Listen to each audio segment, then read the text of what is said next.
ओम नमः शिवाय, जय महाकाल, हर हर महादेव, जय हो पितृदेव की। दोस्तों, जैसा कि आप जानते हैं श्राद्ध पक्ष यानी पितृपक्ष चल रहा है। ऐसे में यदि आप चाहते हैं कि कभी भी आपके जीवन में पितृदोष ना लगे और अगर लगा है तो वो दूर हो जाए, तो ये वीडियो सिर्फ आपके लिए है। क्योंकि आज की वीडियो में हम आपको बताएंगे कैसे आप पितृदोष को दूर कर सकते हैं, जिससे कि कभी भी आपके जीवन में पितृदोष नहीं लगेगा और लगा है तो बहुत जल्दी दूर हो जाएगा। तो पूज्य गुरु जी की कथा से सुनकर बहुत ही अच्छे से आपको उपाय बताएंगे। बस आपको सफ़ेद कपड़ा लेना है, घी लेना है, चावल लेने हैं।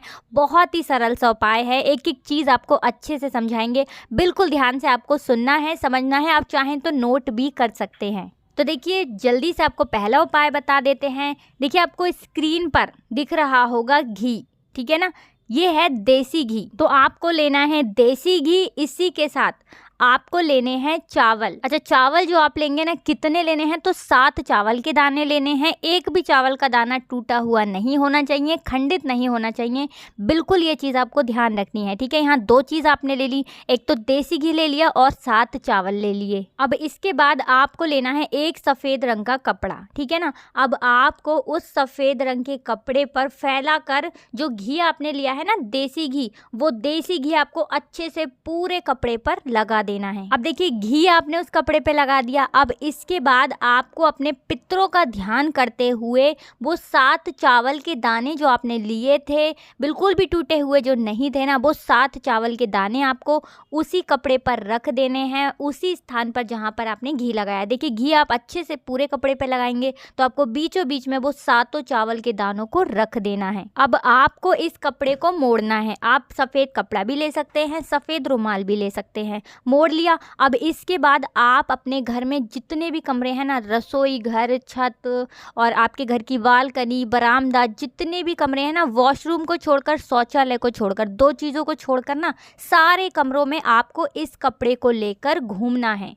रसोई घर के अंदर भी जाना है, ठीक है ना। सभी कमरों में, जितने भी कमरे हैं, सभी जगह पर आपको जाना है। अब देखिए, आपने जो कपड़ा लिया था ना, जिसे आप अपने पूरे घर में लेकर घूमे थे, अब आपको वो मंदिर में ले जाना है। आप चाहे तो महादेव के मंदिर में ले जा सकते हैं, आप चाहें तो कोई भी मंदिर आपके घर के आसपास हो वहाँ ले जा सकते हैं। आप उस कपड़े को या तो किसी ब्राह्मण को, किसी पंडित को दान कर दें, ठीक है ना। और आप चाहें तो महादेव की जहाँ शिवलिंग होती है ना, शिवालय के अंदर, वहाँ पर भी आप उस कपड़े को रख सकते हैं। तो ये उपाय जब आप करेंगे, तब बस आपको अपने समस्त पितृगणों को ध्यान करना है। उनका ध्यान करते हुए, स्मरण करते हुए आपको ये उपाय करना है। बस इतना आपको करना है और कुछ भी नहीं करना है। तो देखिए, पितृपक्ष के दौरान किसी भी दिन ये उपाय आप कर सकते हैं। आप पितृपक्ष में यदि ये उपाय कर लेते हैं ना, पितृदोष आपके घर से बिल्कुल दूर हो जाएगा। और अगर नहीं भी है ना, तो कभी भी आपको पितृदोष नहीं लगेगा। संपूर्ण जीवन में कभी भी पितृदोष आपको परेशान नहीं करेगा। तो ये तो था हमारा पहला उपाय। अब जल्दी से बात कर लेते हैं दूसरे उपाय। तो देखिए, दूसरा वाला जो उपाय है ना,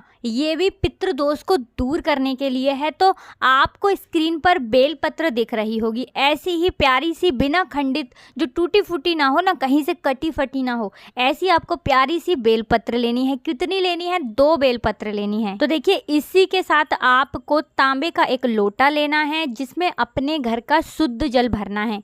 2 बेलपत्र ले ली। अब आपको एक बेलपत्र और एक तांबे के लोटे का जो जल है ना, अपने घर का, वो लेकर आपको शिवालय में जाना है। 2 बेलपत्र नहीं ले जानी है, सिर्फ 1 ले जानी है। तो देवादिदेव महादेव के मंदिर में जब आप पहुंच जाएंगे, तब आपको पहुंचकर, दोनों चीज़ें आप लेकर गए, एक लोटे में जल लेकर गए और एक बेलपत्र लेकर गए। तो आप जब मंदिर में पहुंचेंगे ना, शिवालय में, तो आपको सबसे पहले देखिए, जब हम शिवलिंग पर जल चढ़ाते हैं ना, और वो जल जलाधारी से होता हुआ जहाँ नीचे की तरफ गिरता है, जहाँ पर शिवलिंग से जल नीचे की तरफ गिरता है ना, उसी स्थान पर देखिए, हम यहाँ पर सर्किल बना रहे हैं, इसी स्थान पर आपको ये एक बेलपत्र रखनी है।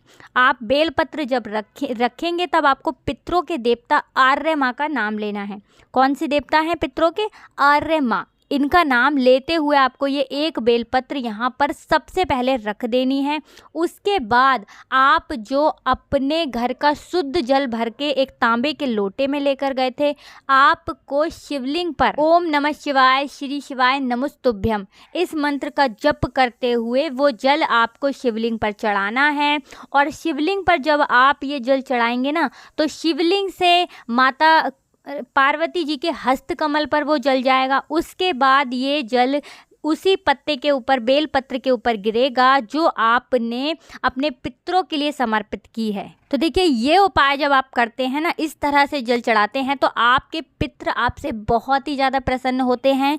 महादेव की कृपा आपको मिलती है, माता पार्वती का आशीर्वाद मिलता है, और पितृदेव आर्य माँ का आह्वान करते हुए जब ये उपाय आप कर लेते हैं ना, विश्वास मानिए बड़े से बड़ा, कितना भी बड़ा पितृदोष आपके जीवन में हो वो दूर हो जाता है, समाप्त हो जाता है। अब पहला उपाय आपने कर लिया, 2 बेलपत्र ली थी। अब 1 बेलपत्र आपके पास जो बची है ना, अब उस वाली बेलपत्र को लेकर आपको जाना है पीपल वृक्ष के नीचे। जी हाँ दोस्तों, आप जानते ही हैं कि पीपल के पेड़ के अंदर हमारे पितरों का वास माना जाता है, पितृ तुल्य पीपल के पेड़ को माना जाता है। तो आपको वो बेलपत्र यानी 1 जो बेलपत्र आपके पास बची है वो आपको लेकर जानी है पीपल वृक्ष के नीचे सुबह 10 बजे से लेकर 12 बजे के बीच में। यानी आप 10 बजे जा सकते हैं, 10:30 जा सकते हैं, 11, 11:30, 12, इस बीच में ही आपको जाना है। और वो 1 बेलपत्र अपना फेस, अपना मुंह दक्षिण दिशा की तरफ करते हुए आपको पीपल की जड़ में, पीपल के पेड़ के पास समर्पित कर देनी है,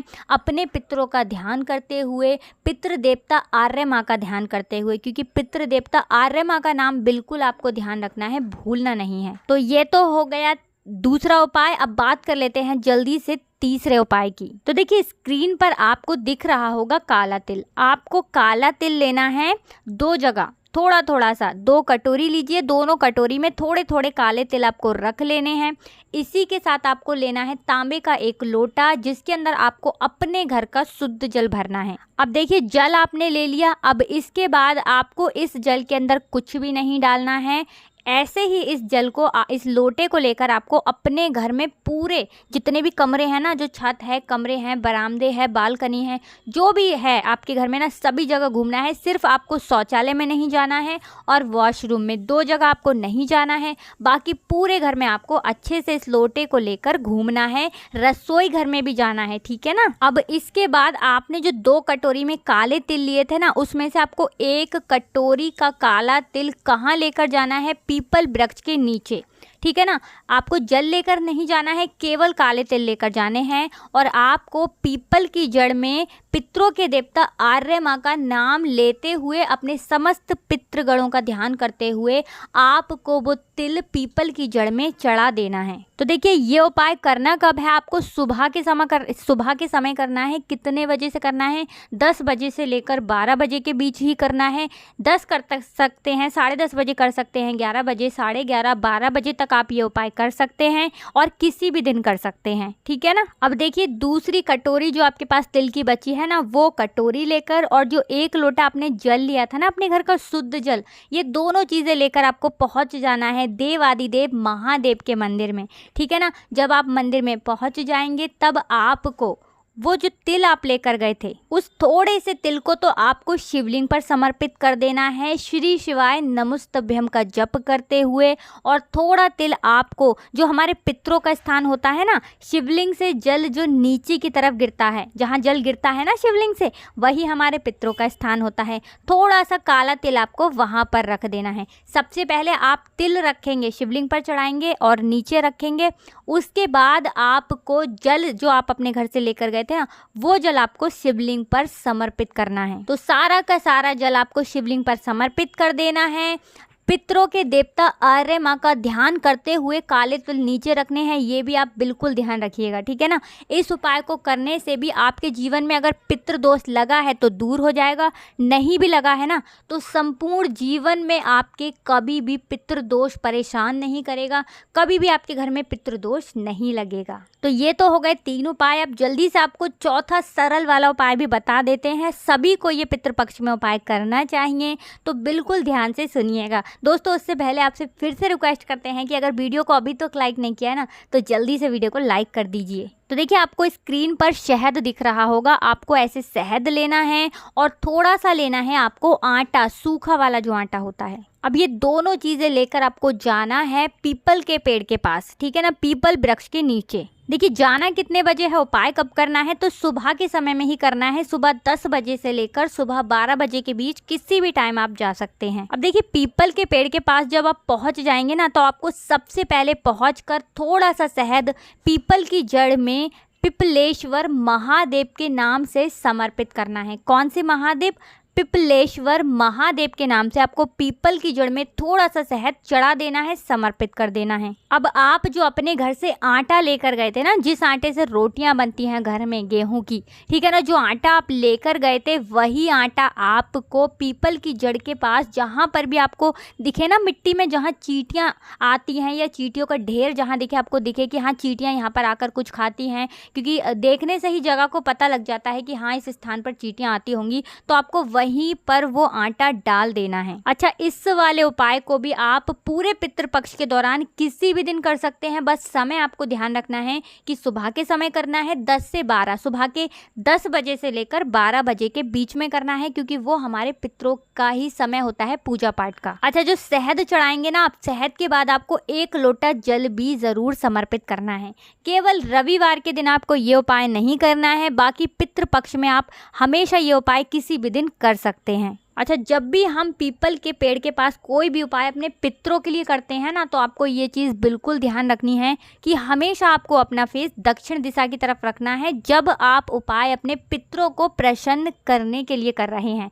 चाहे आप दीप जला रहे हैं, चाहे आप कोई भी उपाय कर रहे हैं ना अपने पितरों को प्रसन्न करने के लिए, तो आपका फेस दक्षिण दिशा की तरफ ही होना चाहिए। देखिए दक्षिण दिशा जो होती है हमारे पितरों की होती है, और जब उस दिशा की तरफ फेस करके हम कोई भी चीज़ चढ़ाते हैं ना, जल हो गया, कोई भोजन हो गया, कुछ भी चीज़ अपने पितरों को समर्पित करते हैं ना, तो वो सीधे हमारे पितरों के पास जाती है। यही कारण है कि हमेशा जब पितरों को प्रसन्न करने के लिए आप उपाय करें ना, तो आपका फेस हमेशा दक्षिण दिशा की तरफ ही होना चाहिए। तो हमने कोशिश की है कि आपको एक एक उपाय अच्छे से समझ आ गया होगा। जैसा पूज्य गुरुजी ने अपनी कथा में बताया था ना, उसी तरह से हमने आपको उपाय बताया है। अगर इसके बाद भी आपको कुछ भी हमसे पूछना हो तो आप कमेंट सेक्शन में पूछ सकते हैं। कुछ भी उपाय आपको नहीं समझ आया हो, कुछ भी आपको पूछना हो, तो अगर आपने अभी तक वीडियो को लाइक नहीं किया है तो जल्दी से वीडियो को लाइक करके चैनल को सब्सक्राइब कर लीजिए, और कमेंट सेक्शन में हर हर महादेव लिखना बिल्कुल भी मत भूलिएगा। राधे राधे, जय श्री कृष्ण, हर हर महादेव, जय शिव शंभू,